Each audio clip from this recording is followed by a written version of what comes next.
I really come from a background where it was broken. My mother given to marriage at the age of 13, and I was born when she was 14, and then dumped in the streets when I was about 6 or 7. Started living under a bridge as a small boy, and I became a drug addict at an early age of my life, and stabbed someone with a knife at the age of about 13. Joined the freedom fighters in Zimbabwe, and it was from there that I had to shout, "There's no God, there's no God." Communism was the only answer. The hatred for a white man began when I was so small, when I saw them beating my father. So this day when I was given this bomb to go and plant it, I had that passion to go and kill as many white people as I could. As we walked towards the bank, we saw this big, massive tent by the roadside. And it so happened that it was from South Africa.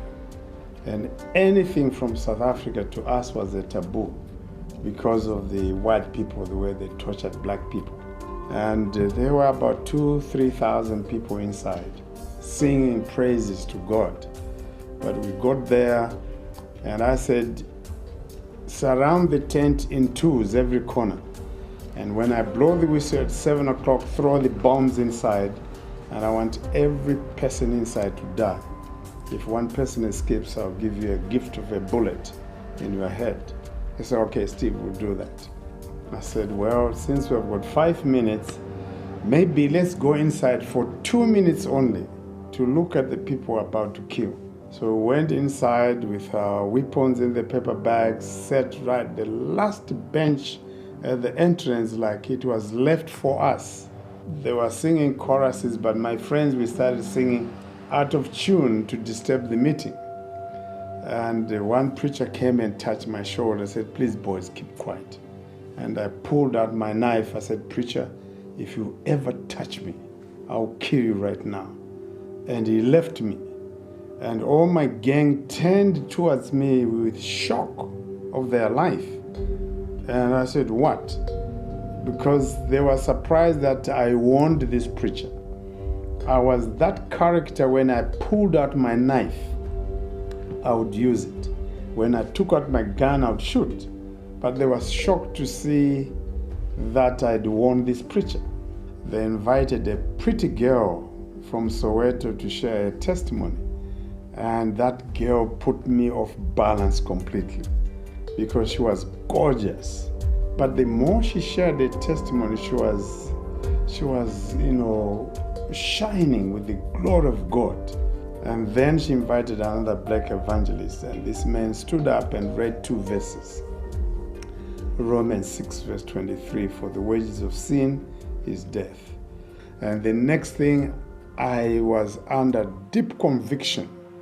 And I was crying like a little child. The whole tent looked backwards that this boy was crying. And I picked up my guns and my bombs and went forward. And that night was my turning point. As I was crying there, I said, Jesus, have mercy upon me. I want to surrender my life to you. And the peace I got that night was unbelievable. No language can ever explain the peace and the joy I experienced that night. And that was my first time as well to laugh. And following that, I went to the police to surrender myself. And after 8 hours, they say, if your Jesus has forgiven you, we forgive you too. And my new Bible, which I was given by a police officer, I didn't know how to read it, but I treasured so much. God, with a sense of humor, used a white man to adopt me. In spite of the laws at that time that no black people could live in the white area, you'd be arrested.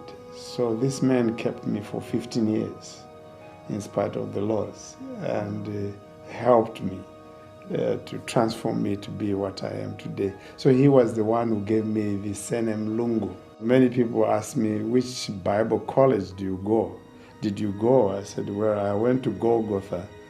That's where I said, where is Golgotha College? I said, at the cross where Jesus was crucified. That's where I've learned everything about God. So to me, I can say my BA degree is born again.